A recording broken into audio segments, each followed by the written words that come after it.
everyone, it's Lisa from the blog farmhouseonboone.com, and today I want to show you how to make a pumpkin spice latte 2 ways.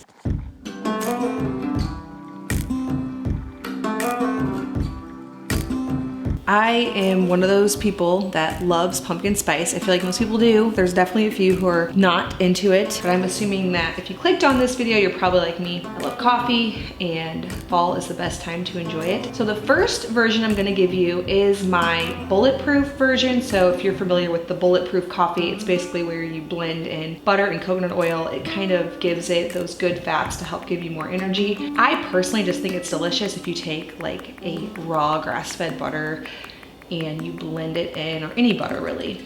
It makes it frothy and so delicious.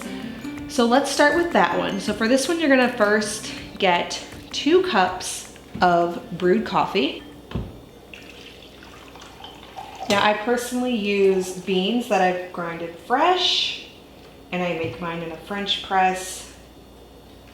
Definitely gives a better result for flavor. And I'm just gonna add that to my blender. Then I'm gonna add 2 tablespoons of butter, 2 tablespoons of coconut oil, 2 tablespoons of maple syrup.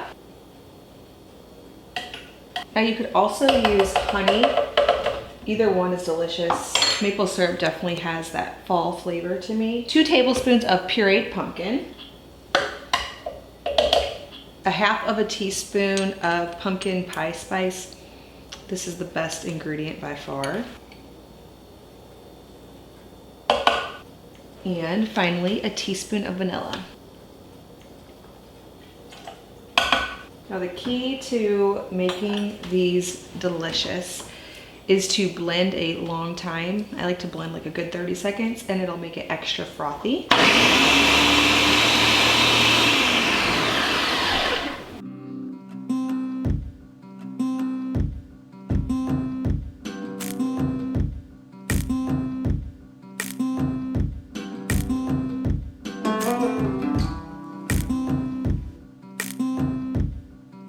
Now I'm going to show you how to make it another way. So this is the more traditional, not the butter coconut oil bulletproof version. So I'm going to add in my blender 1 cup of strong brewed coffee. Now the reason I didn't tell you the exact amount of coffee grinds to water ratio is because strong brewed can mean different things for different people.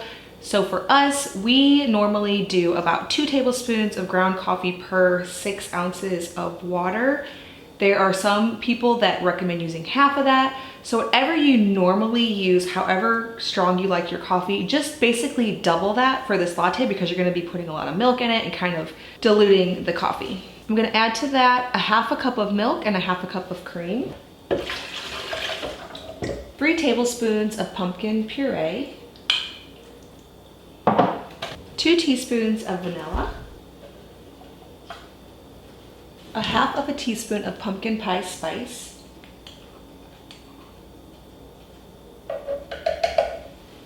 And 2 tablespoons of maple syrup or honey.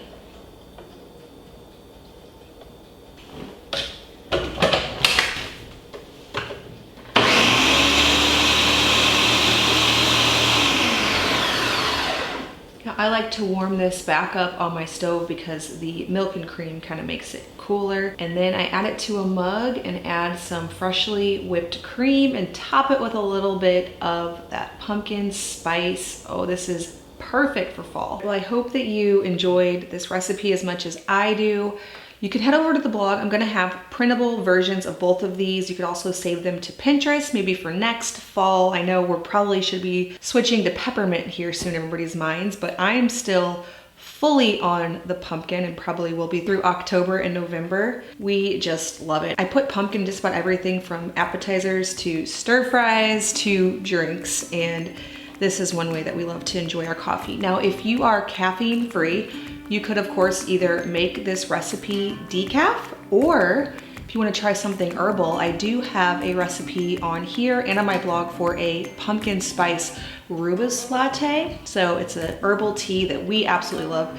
My kids love to have this kind of a drink, but with the rooibos. It's so good. It's high in magnesium. It's really great when you want a hot drink and you want that pumpkin spice flavor, but if it's before bed, you really shouldn't be having a latte with coffee. So I'll leave a link to that recipe and YouTube video as well, so you have more options to enjoy pumpkin spice through the fall. All right, well, if you're brand new to my channel, please hit that subscribe button. I make 2 new videos every week on food from scratch, natural living, and a handmade home. Thank you so much for stopping by the farmhouse.